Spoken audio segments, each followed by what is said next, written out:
Today, my group pizza and I will be informing you about the effects of climate change. We should care about this issue not only because it affects the natural world around us, but it affects humans as well. The warming climate leads to many instances of diseases.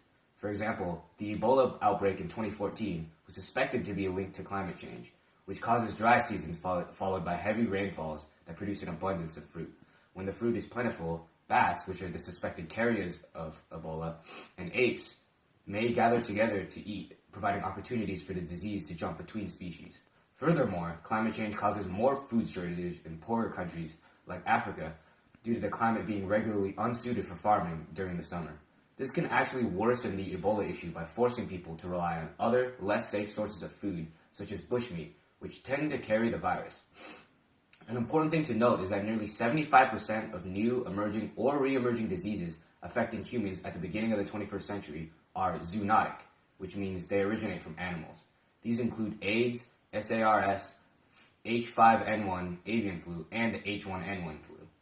More and more wild animals which have carried these diseases without effect for years are coming into contact with humans, often because of deforestation. So one way climate change impacts us is its effect on things like temperature and natural disasters, or just natural world in general. So for example, heat waves. We already experienced a lot of heat waves, in particular in Southern California. And it's not too big of a deal for humans because we know how to adapt, but for other animals, they don't really know how to adapt as well as us, so it will just cause slow extinction over time. Another thing is the sea level. So sea levels have been slowly increasing over the past few decades because as heat increases, the ice at the caps near the poles continues to melt. So that causes even more extinction for animals like polar bears or penguins that live near the poles. And once again, it doesn't really affect us too much, it more affects the environment and other animals. And lastly, the increasing climate change continues to heat the ocean, and this probably has the biggest impact on humans because the more the ocean heats, the more we can experience things like tornadoes and hurricanes because they rely on the heating of the ocean. And with an increase in heat, they will have more frequent hurricanes and more dangerous hurricanes. About how climate change impacts animals. So as mentioned by Michael earlier, humans actually have the ability to adapt and respond to the changing world around us, but animals, on the other hand, cannot. And when certain animals are unable to adapt and respond to climate change, their population will decline, and in the worst case scenario, they might even go extinct.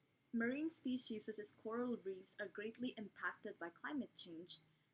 They live in a symbiotic relationship with algae, and the algae give them their vibrant color and also serve as their food supply. But because of climate change, when the ocean temperature keeps on rising, the algae actually leave the tissues of the coral reefs, leaving them white and also causing them to lose their food supply. And this in turn actually causes the coral reefs to become more susceptible to diseases and causes the decline of their population. In fact, the National Oceanic and Atmospheric Administration has revealed that 20% of coral reefs are damaged far beyond recovery and 50% are in critical condition. So from this, I hope you guys understand that climate change needs to be addressed because it not only impacts us humans, but it impacts animals. Guys, we know that climate change is really bad and can affect the environment in a negative way. However, we can protect ourselves and the environment through adaptation and mitigation. There are 3 stages to adaptation.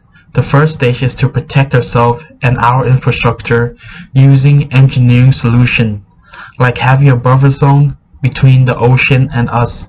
The second stage is accommodation, which is building flood-proof building structure that protect us when there's flooding. The third stage is retreating and going inland, away from the water. These techniques make it a lot safer for the population. Mitigation is another route that we can use, which is reducing CO2 level. Our target CO2 level is 550 ppm by 2020. One prominent mitigation tool is carbon tax. This is a fee for producing carbon